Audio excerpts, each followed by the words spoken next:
Hello, welcome back to the channel, D-MANTV. I'm your host, D-Man. Thank you for joining me today. Don't forget, like, comment, subscribe, tell a friend, all that good stuff. Help the channel grow and that. Yeah, I thought I'd record a quick video just to talk about the transfer window for Newcastle. Now that it's all ended, all the furore, everything's done and dusted. We know where we stand, and I'd be interested to know your thoughts. Let me know if you think we've had a good one, a great one, not so good one, crap one.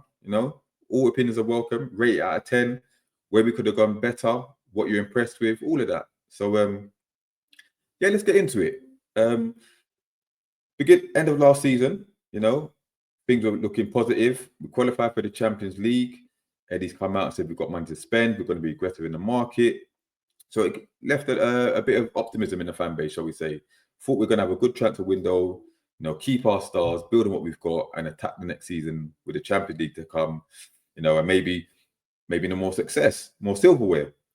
Didn't get off to the best of starts with the departure of Paul Mitchell. There's always been rumours of a bit of a rift between the two, Mitchell and Eddie. Paul Mitchell left, much to the surprise of Eddie Howe. Not sure I believe that, but that's another story. But left us in a bit of a precarious situation. Without no sporting director, there's no news of a replacement. So we were going into the transfer market, our biggest window since the takeover, probably, with no experience. So already on the back foot, and that began to tell because we soon became Rejection FC. Yeah. And much to the annoyance of a lot of Newcastle fans, it started with Brian Bremo. He obviously chose, we know where he's gone. He chose Manchester United. Apparently, that was his boyhood club who he supported. He made it clear to us, apparently, that he only went Man United. So we swiftly moved on. So I'm not really going to keep that as a big rejection, but a rejection nonetheless. Then it kept on coming. The lap had a lot of suitors, including Manchester United, to be fair, but we were one of them. And he decided to join Chelsea. Seemed to be a recurring theme because we then went for João Pedro, and a target that we was after a few years ago before we landed Isak. And we all know the debacle with the Fabrizio, here we go, thought we was joining, didn't happen, end up joining Brighton. And lo and behold, gone to Chelsea. Yeah. And can't knock it because he started his Chelsea career really well, scored quite a few goals, got a few assists as well, looks comfortable. And apparently he wanted to live in London. So another one we missed out on. Now, some would say where we were attacking the wrong targets, fishing in the wrong pond. We needed to know our level. It was a bit of a humbler, a bit disappointing. Again, they kept on coming. Now, every club gets rejected, don't get me wrong, but I can't remember a window when one club has faced so many rejections in the space of a month. It was becoming a bit embarrassing, but we move. But yeah, like I said, the rejections kept on coming. We know about Sesko, the debacle there. He went to Manchester United. And all that being said, there was others. James Trafford as well, gone to Man City. Another one we were chasing for a long time. And with that combined with the whole Isak saga hanging over our heads, things weren't looking good. Things weren't looking good. There was already rumblings about his discontent, missing tours, missing training by himself, going on strike, and then the whole statement debacle and that. So it was a lot to contend with, and I give Eddie Howe credit for how he's dealt with it. Not so much the club, because I think they could have handled it better, but Eddie himself, he must have been under huge pressure, facing a barrage of questions every time he does a press conference. What couldn't have been easy, but cool, calm, collected. He held his own, but things started to look up. Anthony Langer came through the door from Nottingham Forest. I think the fee was 55 million. Large fee, overpriced. Time will tell. We know about Premier League tax. We went for him in the January window, I believe. Missed out on him then. Had a good season as well. So he's young as well. I think there was a sell-on clause from Man United as well to consider. So 55 million. Listen, the jury's still out on him. It's early doors. It does take a while to get used to Eddie Howe's tactics and his style of play. But, I think he'll come good. I'd be interested to know what you guys think. Do you think he's a waste of money? Could he have done better? There's a lot of thing about, Eddie likes his English athletes, whatever, or his Premier League based athletes and stuff. Has he done enough to beat the allegations this window? I'm not so sure. But listen, it is what it is. But 55 million. Obviously, we secured the services of Aaron Ramsdale on loan. Described as a heavy loan fee, €4 million. I'm not sure that's heavy compared to what's been going on in the transfer market this summer. But he's come through the door. Upgrade on Pope. Yeah, I suppose so. He's younger, better with his feet. He will get his opportunity. Malik Chow, that we know came through the door. Younger, to compete with Fabian Schär. Younger, athletic, comfortable on the ball, aggressive.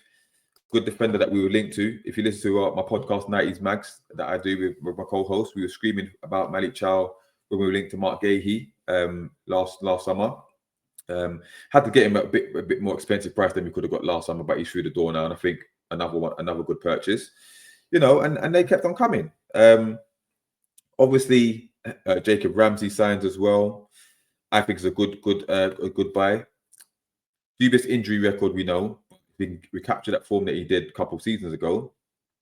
Well worth the money. Maybe a big gamble, but I think he brings something different to Joe Linton. He's an upgrade on Joe Willock. Some would say Sean Longstaff as well. Young, could get his English cap. How Eddie develops players.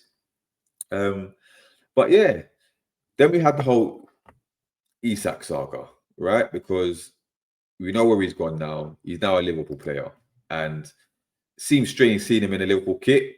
But as Newcastle fans, we're gonna have to get over it. Whether you want to call him a rat, Judas, whatever, that's up to you. Innit? I've given my opinion on it. I was convinced early in the summer that he was going to stay. When it started to see that he was going to leave, I was very, very down about it, angry, disappointed, but come to terms with it. Come to terms with it quite a long time ago. So when he's gone, when the bid came in, I was expecting it. He's gone. He's a Liverpool player. He will succeed there. But he's come up with a statement today, and it's funny because after his statement on Insta, fans were saying, where's his thank for the fans when he left? Where's his statement? Blah blah, whatever. He's now made a statement. Unhappy with the statement. We don't care about his statement. We've seen the whole Botman liking his post and the Gordon thanking him for for all he's done and the tribute that he's done to him online, which hasn't gone down well. But again, people can have their opinions about it. But he's gone. He's gone. But the main thing is we've got replacements in the form of Watermada, Big Nick, 6'6", and recently Johan Wissa, a deal that was done with 30 seconds to go. How that makes sense, I don't know. Apparently, he forgot to sign one of the forms. Got it done anyway, and he's through the door. And I think they'll both be a success. They both bring different things, different attributes to Newcastle. Obviously, Voldemada, he's 6'6", but he's good with his feet. Can play the 10.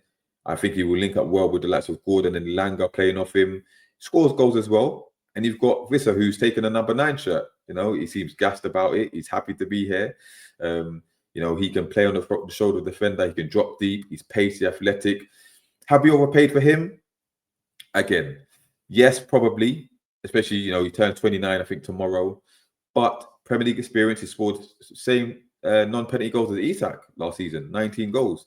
So, he knows where the back end is. And listen, he's athletic. He's not going to lose that sharpness, that athleticism in a space of 2 to 3 years. So we'll get 2 to 3 good years out of him. Voldemada, listen, again, some will say we overpaid for him.